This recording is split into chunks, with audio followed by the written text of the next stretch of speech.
Assalamualaikum warahmatullahi wabarakatuh. Nah, pengacara dari Rismon Sianipar Roy Suryo dan Dr. Rifa dan juga teman-teman TPU lainnya ya, yaitu Ahmad Khozinuddin, membongkar bahwa Mabes Polri diduga ikut menyelamatkan Jokowi. Yang kedua, ada tindakan untuk mengkriminalisasi. Baik, langsung saja kita simak videonya. Yang jelas begini ya, kita melihat memang ada yang janggal, bahkan kami melihat ini ada skenario besar untuk melakukan dua tindakan sekaligus.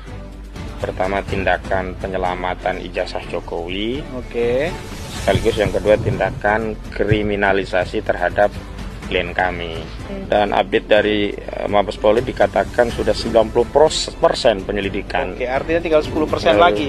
Dan ujung daripada 10% itu tinggal diproses tes laboratorium forensik di Puslapor Mabes Polri begitu.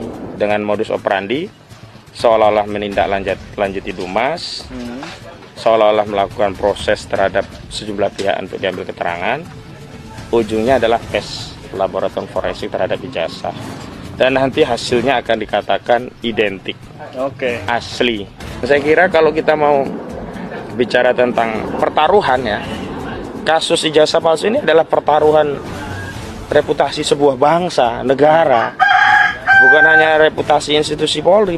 Bareskrim ungkap penyelidikan kasus ijazah Jokowi sudah 90%, tinggal uji lab. Begitu itu kata. Bohong, Bang. Itu bohong. Bohong besar. Itu belum ada penyelidikan, baru laporan informasi. Yang namanya penyelidikan itu tindak lanjutnya diawali LP. Terbit LP baru dilakukan penyelidikan. Nah, setelah penyelidikan mau ditingkatkan ke penyidikan atau tidak. Kalau ditingkatkan ke penyidikan nanti ada tersangkanya.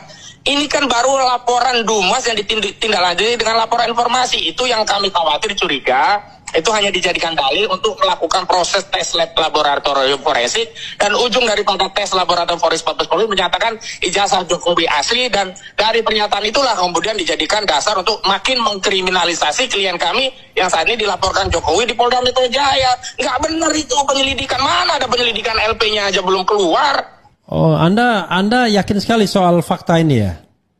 Ya yakin sekali, Bang. Orang klien kami itu dipanggil tanggal 6 itu, panggilan isinya adalah diambil keterangannya dalam konteks apa? Laporan informasi. Laporan informasi itu menindaklanjuti apa? Dumas, pengaduan masyarakat. Belum ada nomor LP yang diterbitkan terhadap laporan dugaan pemalsuan dokumen yang diduga dilakukan oleh saudara Jokowi ini gitu loh. Makanya tadi saya nulis, jangan-jangan Bareskrim ini mau menyelamatkan Jokowi dengan proses yang seolah-olah pro justisia, tapi sebenarnya ingin menyelamatkan Jokowi persis seperti kasus pagar lautnya Aguan di PIK 2. Ujung-ujungnya hanya dilokalisir ke Arsin Kades Kohot, yang sekarang Arsin pun lepas. Padahal udah tahu semua rakyat itu pagar itu milik Aguan, Agung Sedayu. Udah diakui juga ada dua perusahaan yang punya sertifikat di laut itu, yakni PT IAM ya, Intan Agung Makmur, dan PT C Cahaya Indah Sentosa. Itu semua anak usahanya Agung Sedayu Group. Kan nggak diperiksa itu anak usahanya Agung Sedayu Group. Jangankan dijadikan tersangka, dia periksa juga kagak. Sebenarnya kalau keluar hasil dari Bareskrim atas lapor ini, apakah nih dua macam nih di pikiran saya, karena saya nggak pernah. Misalkan satu, ijazah tersebut adalah asli, identik, begitu doang. Ataukah ada contohnya nih, kayak kita ngetes gula, ngetes darah, 15 ke 20. Apakah ada parameter-parameternya? Harus ada. Karena nanti mesti harus ada. Jadi nggak boleh hanya satu kalimat saja asli atau tidak. Asli atau tidak. Dan itu harus diumumkan kepada masyarakat. Kemudian harus dilihat ijazahnya seperti apa. Kan itu kan sudah terbuka. Dan satu lagi, ijazah itu tidak termasuk yang dikecualikan dalam pasal 17 di Undang-Undang Nomor 14 Tahun 2008 tentang keterbukaan informasi publik. Jadi nanti Bareskrim harus memberikan penjelasan kepada publik setelah analisisnya selesai, berupa ijazahnya seperti apa. Malah justru kepada tim TPUA yang meminta itu. Kan ini hasil pelaporan, hasil Dumas. Yang melaporkan kan TPUA. Jadi yang wajib menerima pertama hasil itu adalah TPUA. Bukan kemudian kepada yang bersangkutan. Kalau yang bersangkutan kan katanya sudah jelas itu ijazah asli. Dia kan udah tahu asli atau tidak. TPUA. Nah, dari situlah nanti akan berkembang. Maka pertanyaan saya tadi, sampai ke skripsi apa enggak? Sampai ke ayam atau telur itu atau enggak? Atau kalaupun nanti ternyata skripsi, juga ikut dianalisis. Saya harapkan harus itu Pak, itu harus. Dan ternyata nanti berbeda, misalnya skripsinya asli. Loh, kalau asli dan kemudian bentuknya kayak gitu, waduh, kok bisa Universitas Gadjah Mada meloloskan sebuah skripsi yang abal-abal kayak gitu? Tidak ada lembar pengujiannya, tidak ada lembar pengasahannya, tidak ada tanggalnya, nama dan U beda, nama Pak Kasmujo nggak ada, ya. Itu kan fatal. Atau kalau lebih fatal lagi, Mas, gini, nggak apa-apa kalau siapa tahu mereka mau merekayasa. Nanti di skripsi yang diperiksa ada lembar pengujiannya. Nambah. Nah, itu lebih fatal lagi. Karena kata lawyernya gitu loh, ada semua lengkap ya. Lengkap. Skripsinya ada. Bismillahirrahmanirrahim. Assalamualaikum warahmatullahi wabarakatuh. Merdeka. Allahu Akbar. Saudara-saudara sebangsa dan setanah air, ini penampilan pertama saya setelah saya dilaporkan oleh seseorang yang bernama Joko Widodo, yang tidak lain adalah mantan presiden 2 periode. Ya, saya ingin mengatakan, apabila Anda dilaporkan dalam perkara fitnah dan pencemaran nama baik, ya 311 dan 310, dalam rangka Anda sedang melaksanakan tugas Anda sebagai seorang penegak hukum, dalam hal ini adalah advokat, maka ini tidak lain dan tidak bukan kebetulan berkenaan dengan peristiwa ijazah palsu, ya, Joko Widodo, maka tidak lain yang terjadi pada diri saya dengan inisial K dan inisial ES, dalam hal ini Egy Sujana, itu adalah pembungkaman, tidak lain, ya. Nah, saya ingin mengatakan pembungkaman itu sendiri adalah perbuatan melanggar hukum, ya.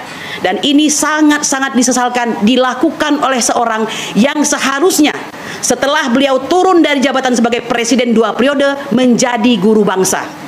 Ya, saya ingin mengatakan, apakah Anda pada posisi sedemikian terdesak sehingga Anda perlu melakukan hal tersebut?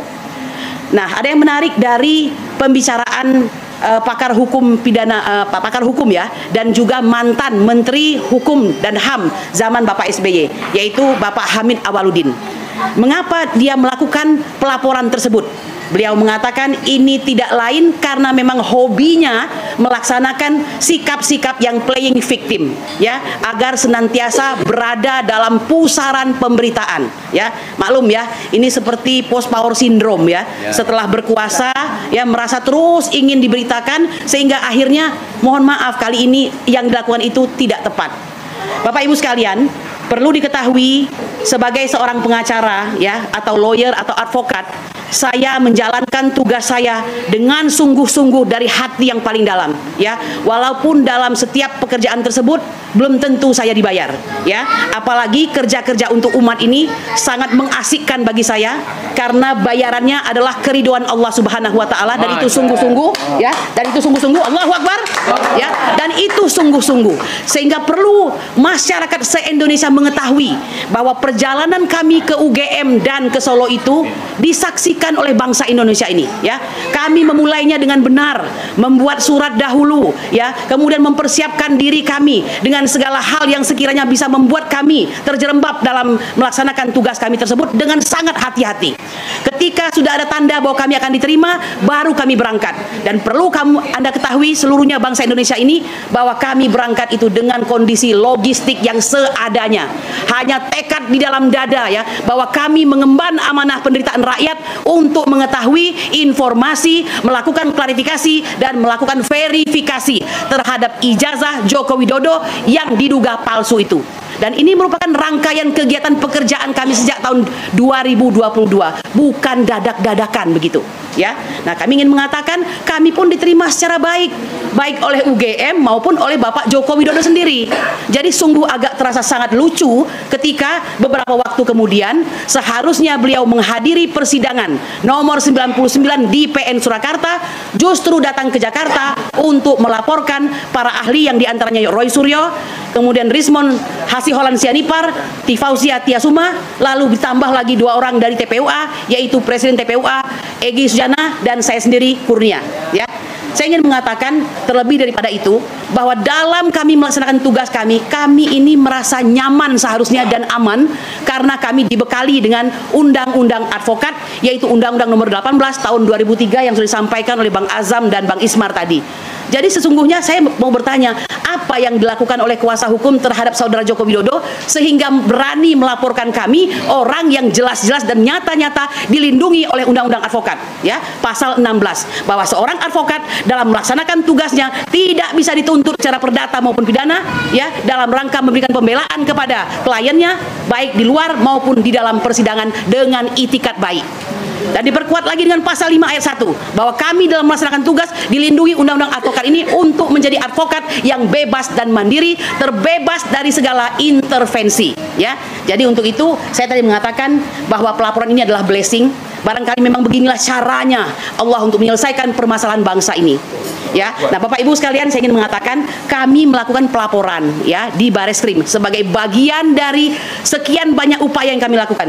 3 kali persidangan, Pak, ya, perkara nomor 592 di PN Jakarta Pusat, kemudian itu berubah menjadi pidana, lalu terjadilah persidangan di Surakarta, ya, itu dengan perkara nomor 319 dan 318, ya. Kemudian itu naik banding dengan perkara nomor 271 dan 272, kemudian kasasi menjadi 4850 dan 4851. Nah, dari putusan kasasi yang mana ternyata klien kami tersebut tidak dihukum dengan menggunakan pasal hoak, melainkan pasal kebencian, itu sudah menunjukkan bahwa pasal-pasal yang digunakan oleh jaksa tersebut tidak sama sekali bekerja, dan alias jaksa gagal dalam bekerja untuk melakukan pemeriksaan di pengadilan. Nah, oleh karena itu justru yang terjadi dihukum dengan pasal kebencian. Ya, kalau kebencian itu sudah sangat subjektif sifatnya dan hukuman menjadi 4 tahun. Dasar inilah yang membuat kami, ya, melakukan gugatan PMH di PN Jakarta Pusat dengan perkara nomor 610, dan Jokowi diselamatkan di situ dengan keputusan sela di mana hakim menyatakan mereka nih on van verklaar atau perkara ini tidak diterima, bukan kalah. Jadi ini yang kami katakan tadi bahwa kuasa hukum pihak lawan ini, mohon maaf ya, bukankah ini ada nama besar di situ, harusnya mampu memberikan suatu nasihat-nasihat, konsultasi hukum, pendapat-pendapat hukum yang benar-benar jujur, ya, kemudian profesional serta pas untuk kasus bagi setiap klien yang dipegangnya. Ya, sayang sekali seperti ini keadaannya. Tapi bagi kami sekali lagi ini adalah blessing.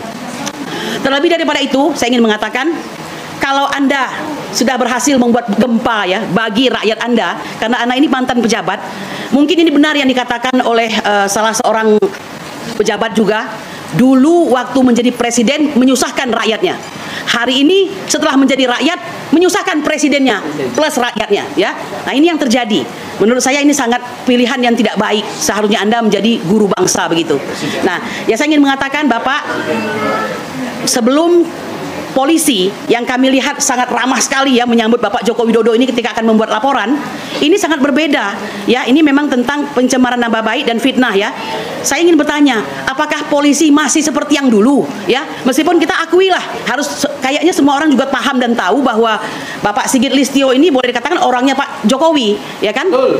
Betul atau tidak? Betul. Orangnya Pak Jokowi, ya. Nah, jadi besar dan berkarir sampai melangkahi yang lainnya itu karena Pak Joko Widodo, dan menjabat Kapolri dengan jabatan terlama sejak 2021, ya kan? Dan masih dipertahankan sampai hari ini, tentu atas permintaan Bapak Joko Widodo. Nah, kami terus terang saja mengatakan, jangan sampai hal tersebut membuat Anda tidak bersikap jujur dan adil, ya.